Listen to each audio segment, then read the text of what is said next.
Hi, I'm Steven from Just Got Played, but I'm not here to talk to you today about Just Got Played, or games, or reviews.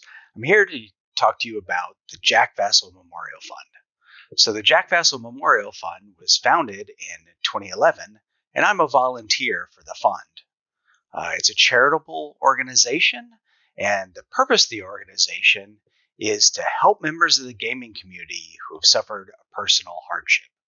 So if you have suffered a personal hardship, or you know someone else in the gaming community who has suffered a personal hardship, I encourage you to apply to the fund. And I'll put a link down below to the application.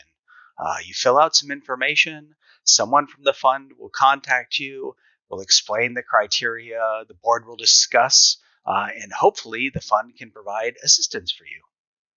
Now, the way the fund provides assistance is the fund raises money in order to do that.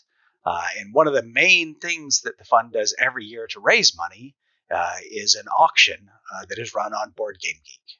That auction starts today, March 17th, and it's going to run through April 2nd. The auction is going to have items for people all over the world. So no matter where you are, somebody will list something that they are willing to ship to you. These are regular gamers. Most of the things, there were over 900 items posted last year.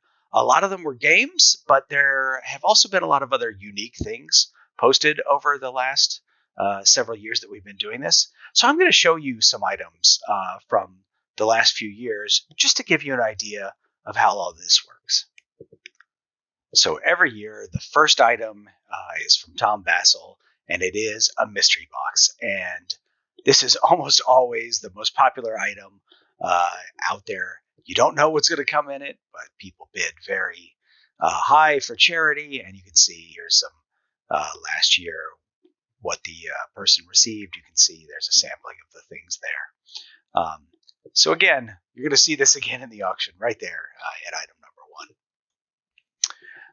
1. Dominic from North Star always very generously posts something.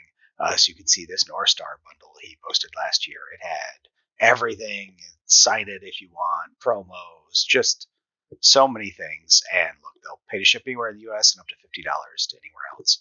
So, like I said, no matter where you are, people are willing to ship you things.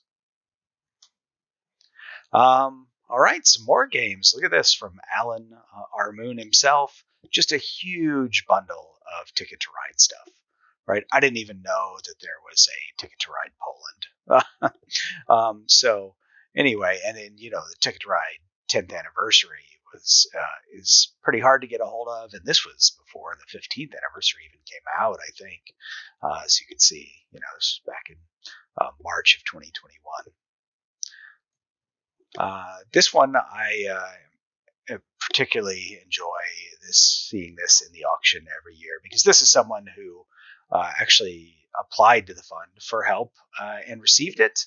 And now every year he offers painting services, right? So people always bid generously on this, but you can see he does excellent work painting people's minis. And for someone like me who is just really awful at painting minis myself, I just don't have the manual dexterity or probably the patience for it, much less all the things required to do it well. It's nice to have people out here who are willing to do this for you. So yeah, there will certainly be more mini painting services listed this year. Here's one of our auction volunteers, actually. And so this is just the Geek Up bit set, which you could buy on BoardGameGeek. And, he added stretch goals in the sort of crowdfunding vein. Add some extra stuff, add some more stuff if it gets higher and higher. And, I love seeing auctions like this where people really get into it and, they end up bidding a lot more on this charitable items than, what they could just buy it directly themselves from the BoardGameGeek store. So I hope to see something like this again this year. So this actually came in last year and was based on a request of mine. There's Pokemon Carcassonne files on BoardGameGeek, and I was hoping somebody would make a nice high-quality print-and-play version. So just like with the painting, I don't have the patience, equipment, and manual dexterity to make a really good print and play. And so Rachel, who is excellent at making print and play things, always posting, here you can see here's her geek list of her work. She posted this and it did really well in the auction. I did not win it, but maybe I'll get another crack at it this year. We'll see. And look at this artwork, right? So speaking of things that aren't necessarily directly games, well, here you go.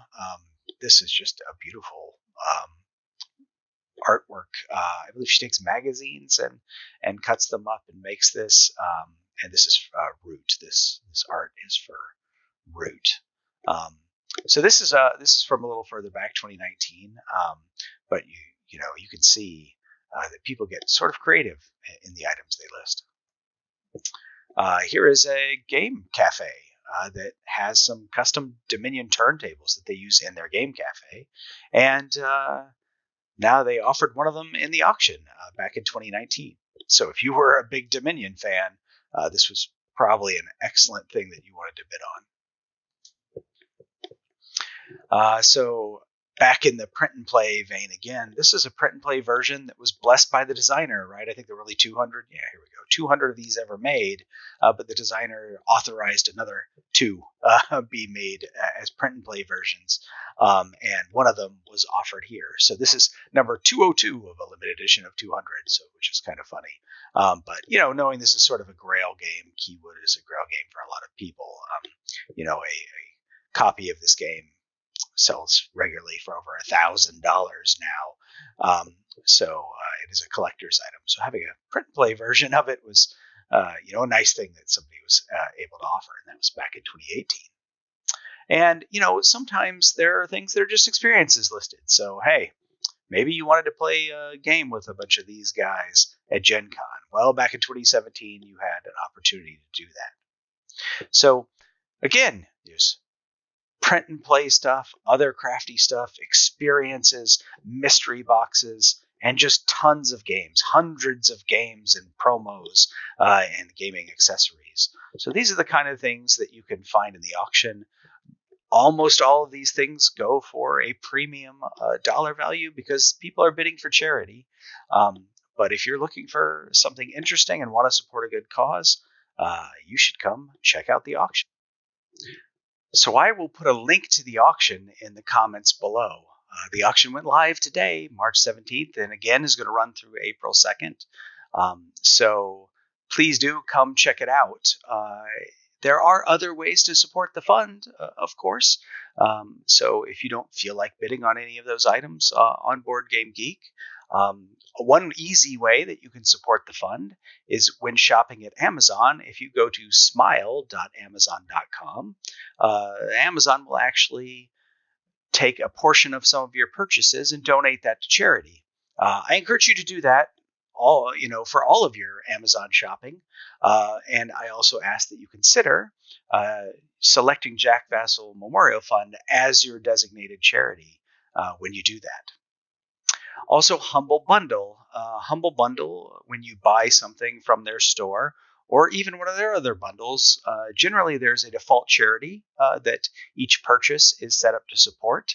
And certainly you can always choose that charity, or you can designate your own charity. And the Jack Vasel Memorial Fund is on that list as well.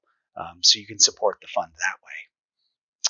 When you are listing items on eBay, you can choose that some portion of the proceeds of an auction be donated to charity. The Jack Vasel Memorial Fund is an eligible charity on that list. So if you would like to support the fund that way, we would be grateful. And then, as always, you can donate to the fund directly at the Jack Vasel Memorial Fund website.